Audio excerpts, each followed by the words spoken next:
Our next speaker found her voice at the age of 15 while investigating and reporting on the abortion industry. She now leads the charge for young people to find their own voices in the fight for life. That's right, you don't have to wait until you have a college degree to make an impact.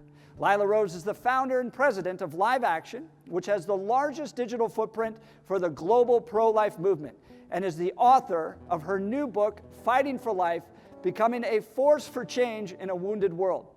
With the fight to reverse Roe v. Wade headed to the Supreme Court, Lila leads the charge in uncovering the corruption of the science and technology industries. Friends, please welcome to the stage proud mom, wife, and champion for the pro-life movement, Lila Rose. Isn't she lovely? Isn't she wonderful? Thank you, Jeff. Thank you so much, Colorado Christian University and the Western Conservative Summit. This is an awesome, awesome event and such an awesome group. Who here is pro-life? I love it, and I know there's lots who are joining us online as well, and it's been amazing and inspiring and exciting for me to get to be part of witnessing over the last decade, in some ways, almost 2 decades now since I started as a young teen, to watch the pro-life movement just grow and grow and grow. And today we are stronger and more passionate than ever. And that is so desperately needed in a country that is forever, it seems, at a crossroads since we legalized abortion in 1973, made it widespread, abortion until birth. More than ever, we need to fight for life. I know we're all here today as conservatives, as people who stand for values. I'm here as a very proud wife, as a proud mom. I've got a 18-month-old at home, and I've got a 20-week-old unborn. So I've got a little friend on stage today. And also so proud to be pro-life, 100% uncompromisingly pro-life. And I would say as conservatives, what does it mean for our conservative movement if we do not put life first? What does it mean for our conservative movement, which wants to return to first principles and fight for the values that we are founded on, if we don't prioritize life first, right? Life has to come first. That is a standard that we have to set, the standard that we have to raise in politics. Because I think all too often, life can be denigrated and set on the back seat. Politicians can treat it as just a token issue, but this has to come first. Because in a nation where we are facing the greatest injustice, I think, in our entire history, and that's the injustice that is the killing of over 2,300 children every single day since the legalization of abortion. Now over 60 million children have been killed because of legalized abortion. It was when I first found out some of this information, when I first became aware of the crisis of abortion, that I got involved in the pro-life movement. So that was as a teenager. I started Live Action in my parents' living room in San Jose, California. Any Californians out there? Any of us? Any of us? There's a growing pro-life movement in California. I like to see it in Denver. I like to see it here in Colorado. You know, your state is kind of going purple. So we need you in this room to fight to keep you from going the route of California, because that is a fight that needs to be had. But growing up in California, despite the fact that I was raised in a beautiful pro-life family, there was no pro-life organization at the time in San Jose working to educate young people. And so when I first found out about abortion, I was reading a history book about it, actually, I found as a kid.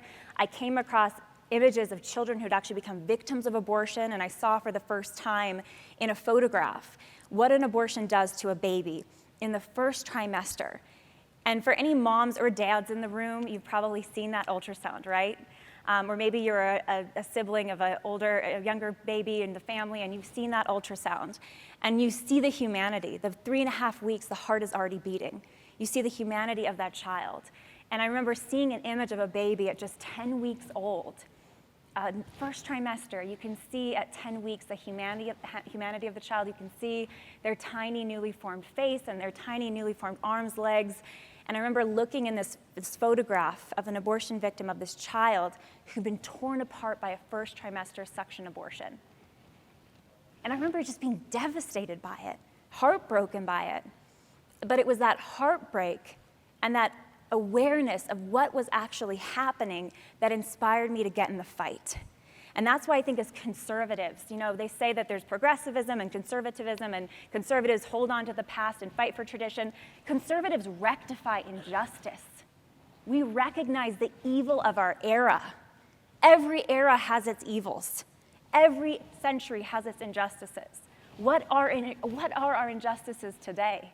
And I think it can get easy to be distracted by the latest political fight. What the left is doing, all of the crazy shenanigans that seem to continue each day.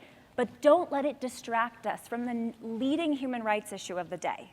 Because if we don't protect life for the most vulnerable, in a nation that was founded on the right to life, right? Life, liberty, and the pursuit of happiness, that we're endowed by our Creator with these inalienable rights, these profound words that have become the foundation of our country. If we don't protect life, the first human right for the weakest members of society, what's the point of conservatism? What's the point of this great nation? What's the point of professing human rights? So that's why I'm so grateful that Western Conservative Summit prioritizes this, that we prioritize this, that our movement says this has to come first. And it's one of the reasons as a young activist I said this is the cause of the day that I have to fight. The 20th century, as many of you know, anyone here like history? Any history majors? Awesome, I love it. See, we know our history as conservatives, right? That's part of the key to the future, understanding where you've been. I just met a Western Christian Colorado University, I think, professor of history. And I'm like, that's what we need, history. We need context. We need to understand where we've been, what went wrong.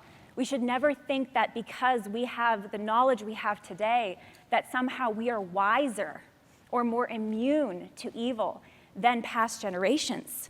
We can be just as foolish or more foolish, especially if we don't learn the lessons that they learned or that we can learn from them.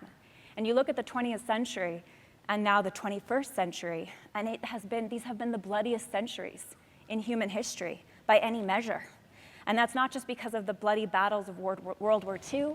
That's not just because of the Holocaust and the slaughter of the Soviet Union and all the genocides of the last century, but it's because of in just the last 2 decades, the over 1 billion children. 1 billion children. It's hard to even imagine what such a number means. The over 1 billion children that have been killed globally because of abortion. It's over 100,000 children killed every single day globally. That's why Live Action, we focus on the United States, but we do global education as well, because this is a global crisis. But the United States should be the human rights leader.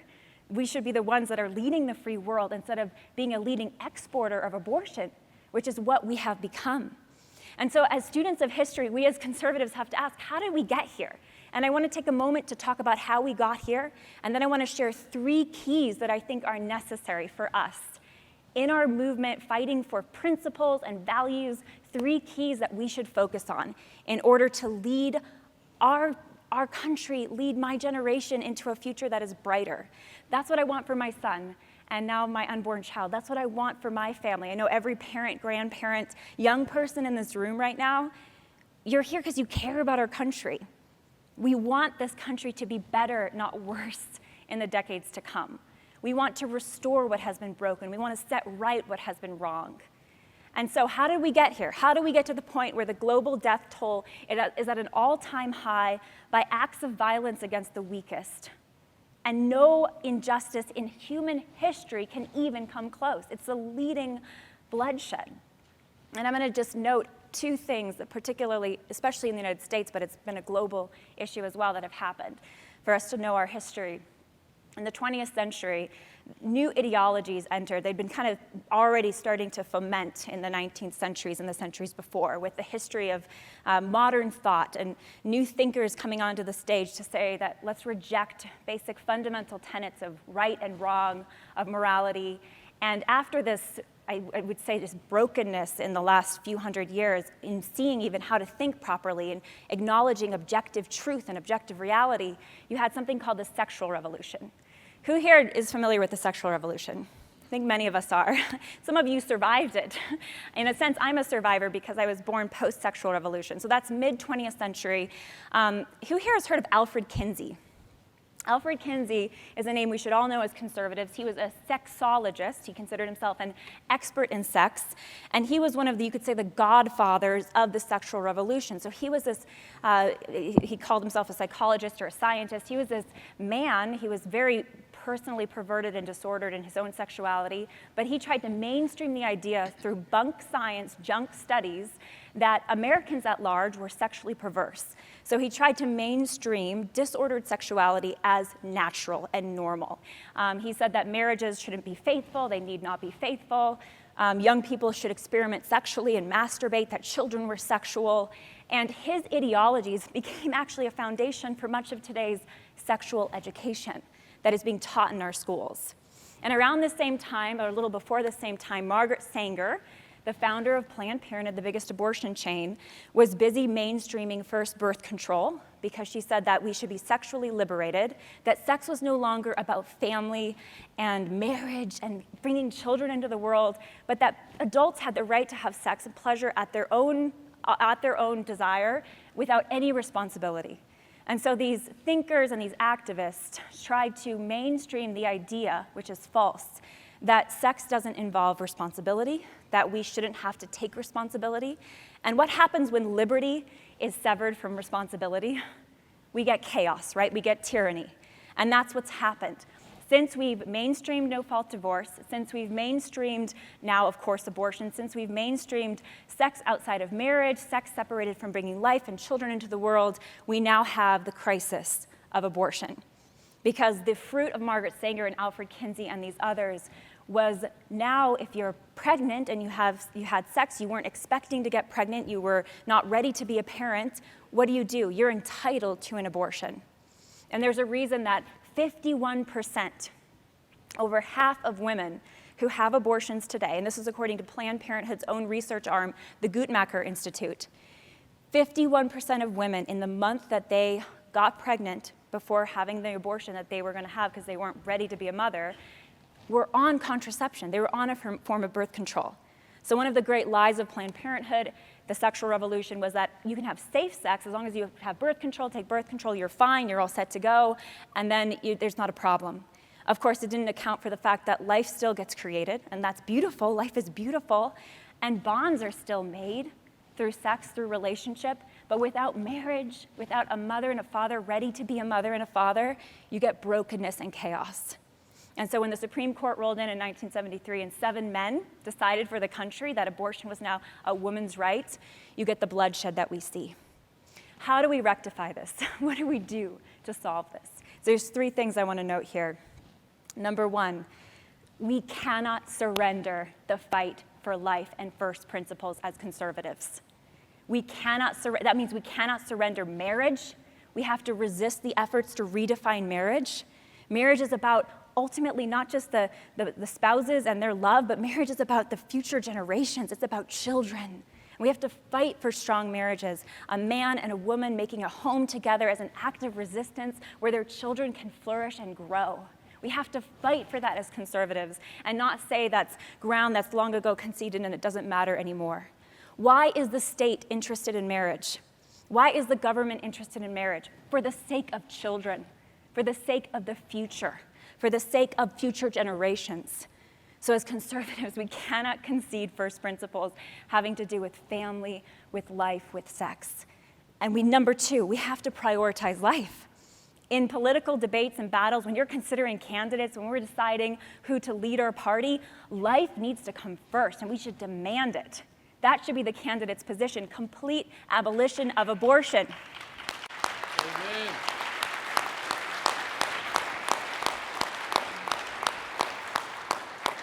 We're not going to take half measures. We're not going to take compromises. We're not going to take lip service. We want you to fight for life.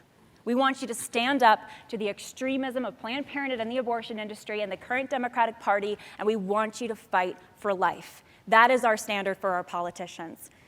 And finally, key, we have to, as conservatives, when we think about public policy, as well as in how we live our own lives, we have to fight for families.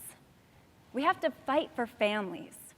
I remember in my parents' generation, a lot of talk about families. There was focus on the family. There still is. That's a Colorado organization. There's a lot of, I feel there was a lot of focus on families as a movement. And I feel with the attacks on the family, attacks on marriage, redefining marriage out of existence, attacks on children, abortion, and the crazy bioethical dilemmas that we've entered into now with cloning and stem cell research and selling baby parts, and now our National Institute for Health spending tens of millions of dollars on buying the bodies of aborted children and experimenting on them. With all of this chaos, sometimes I think our movement gets distracted by all of the other problems, and we forget that it's about the family. We forget that our society, our whole civilization, as in the West, it rises or it falls on the strength of our families, on the strength of our marriages, on the strength of our mothers and fathers and their ability to provide for their children and educate their children. What is the responsibility of parents? Not just to keep their kids fed, but to educate their kids. That's not the government's job. That's not even the teacher's job in the school system. It's the parents' first priority, is the education of their kids.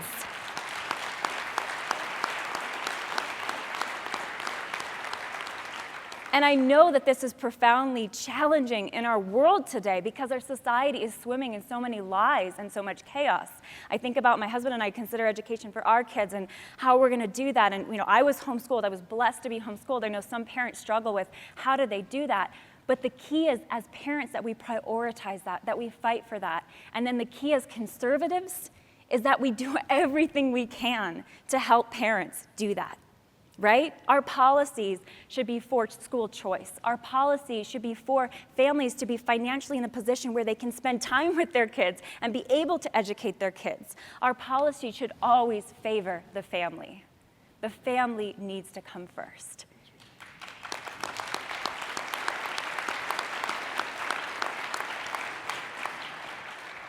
And if we make this our priority as conservatives, if we hold fast to principles, what we know is true, we do not accept the lie. We do not accept lies into our principles. We do not back down from our principles.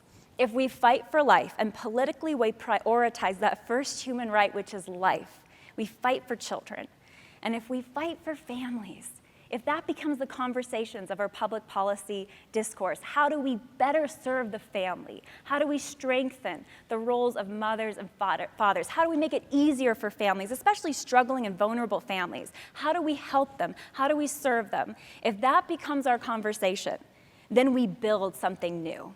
Then we build something beautiful. We're not just attacking the lie and attacking the left and their lies that they may be telling or the crazy policies coming from here, but we're creating new policies. We're creating education for the next generation of what matters. We're prioritizing the future. And that's what we do as conservatives, right? We lead. We don't just complain about what's happening today. We don't just look at the past and wring our hands or look at the present with concern, but we look forward to a future with hope, with optimism and enthusiasm, because we know how beautiful these things are that we're fighting for. We know how good these things are, these first principles that we were founded on, this amazing American experiment that we are part of. We know how beautiful life is and how good it is. And we know how wonderful and precious family is. That's what we're fighting for. Thank you all so much. God bless you all. I never thought love would be making one as lovely as she. Isn't she lovely? Made That was Biff's from pick. Thank you. I didn't even thank you. What great singing. Wow. Thank you, Lila. You have been an inspiration for so many people, and you're one of the reasons why I got involved in the pro-life movement. I'm the president of Colorado Right to Life, as Jeff said earlier today, so keep up the fight. That is, can we give a round of applause to this gentleman? That is awesome. Thank you. Lila, there's one big Supreme Court case coming up that could possibly overturn Roe v. Wade, we think. Can you talk to us a little bit about what we may be seeing coming in the next year at the Supreme Court that may change the direction of the pro-life movement in this country? Sure, of course. So as many of you might have seen, a few weeks ago, the Supreme Court agreed to hear a case out of Mississippi, the Fifth Circuit Court, which said that Mississippi tried to pass a ban on abortion before viability. So that means before the baby can be born and survive outside the womb with medical treatment. So that was at a 15-week abortion ban. And the reason this is so significant is because of another Supreme Court case after Roe v. Wade called Casey v. Planned Parenthood, which effectively prevented the states from having pre-viability abortion bans. So it basically said after viability, you can ban abortion after around 22, 24, 26 weeks, but before you can't. So the fact that our, you could say, potentially conservative majority court, I hope, we don't know till we've seen the ruling, but the fact that this good-looking court, I hope, decided to take this 15-week abortion case, I think signals that they're going to support the state's right, Mississippi's right, to ban abortion at 15 weeks, which would be huge because, again, to date, all the precedent on abortion, the case law on abortion has been terrible. Right. The Supreme Court has just invented rights out of air, nonsensical rulings. They don't make logical sense, enshrining abortion on demand. So I'm very hopeful that the Supreme Court will undo some of the damage. I'm not sure how far they'll go. If they were really intellectually honest and they were really brave, like I think Clarence Thomas is on the court. He's my favorite, Justice Clarence Thomas. You could clap for him. That's right. He's a Lionheart. If they were all as intellectually honest as him, I think they could just undo abortion altogether and just point out human beings, people in this country include preborn children. They have equal protection under the law. They're human just like you and me are human. But it's, that's a dramatic thing for them to do. They usually don't like doing dramatic things. It's very rare for the court to do stuff like that. So that's where it's most likely they're going to uphold in some way or another Mississippi's 15-week ban. And that would be huge. That's a good step in the right direction. It's a right step. You're in Colorado, which is arguably one of the most pro-choice states in the country. We're one of, I think, 7 that have totally unrestricted abortion. You can have abortion. There's a doctor in Boulder that does abortion right up until right up until the moment before it's born. We tried in an effort last year to put some type of late-term abortion restrictions, and it failed in this state. We're kind of a socially libertarian state. What has Colorado got to do to get some type of movement? I mean, California has more restrictions on abortion than Colorado does. What do we need to do to try to move in the right direction in this state? Well, I always say, and I have a whole chapter in my book, Fighting for Life, about this because I was like, how did we get here? Politically, it's so crazy. I mean, like you're saying in Colorado, California is still pretty crazy. And, it's so obvious that life is life. Why are these laws so crazy? And I think it starts with education. And that's why Live Action focuses so much on education. We reach millions of people weekly with the truth about abortion and human dignity, because consider the fact that you can go through K through 12 years of education in this country and then go to college and you're brainwashed the entire time. And the media, all of our institutions, most mainstream media, pretty much all of it, entertainment media, many businesses, they're so pro-abortion. They're just constantly regurgitating the lie about human life not being life and abortion being somehow good for women. And so when you're in that environment, even if you have an obvious law like Colorado tried to pass to ban late-term abortions, if everyone is believing these lies and that's what everybody is saying is the lie, then it's very hard to, unless you have like a strong moral compass and you really, like yourself, you really know what you're fighting for, it's really hard to do what's right. And so that's why I think as conservatives and parents and grandparents and young people, educating others is so key, and being educated ourselves, and never take for granted the power of ignorance and this like toxicity in our culture to twist people's minds. It's a very terrible effect that it has, but it can be counterbalanced if we're out there persuasively and winsomely sharing the truth. So I think that's the key for Colorado and for California. Which Live Action does very, very well. I mean, you are one of the key educators out there. Some pro-life groups fight on the legislative front, they fight on the legal front, but you really focus a lot on education, is that right? Yes, I mean, we do some legislative work too, but we think, politics is downstream from culture, and these, huge catastrophic things that happen culturally with the sexual revolution, and now our education system being so broken means that it's a free-for-all. I mean, if you're a kid growing up in America, unless you're homeschooled, and even then it's hard, you're not getting basic facts about life and right and wrong on these key moral issues. So I just have a lot of empathy for just everyday Americans right now because they grew up in such a train wreck, you know? And I think for us that have been given the gift of the facts here and the truth, it's on us to share it and not be holier than thou, you know, not saying that we are, but not to kind of keep it to ourselves or just be like, they're crazy out there and we got the facts. I mean, people need to be educated, but if we always, I think, come at it directly from a political angle, that's where we might just see people fight back instead of willing to learn. I'm not saying Colorado shouldn't try to pass laws. You shouldn't try to pass laws to protect babies. You should. But it always should be connected to education, too. And that should even happen before and after because people just don't know what they don't know. Right. You've got a new book out. Yes. Fighting for Life. You want to tell us a little bit about this book? Sure. Thank you, Jeff. This has been on my heart to write for over a decade now, and I just felt that now more than ever, we need inspiration and activism to stand up for what's right. So this is the lessons I've learned over the last 15 years and how to stand up when it's hard, overcome your own fears, get educated so that you can educate others. It's a manual. If anyone's heard of Rules for Radicals by Saul Alinsky, this is my counterpoint as a pro-life activist. So I hope you enjoy it and it encourages you. Lila, we are so grateful for the work that you're doing. We love live action. CSU for Life is one of the biggest clubs we have at Colorado Christian University. We are passionately pro-life. Can we give her a round of applause? Thank you for everything you do, Lila. Thank you. Thanks, Jeff.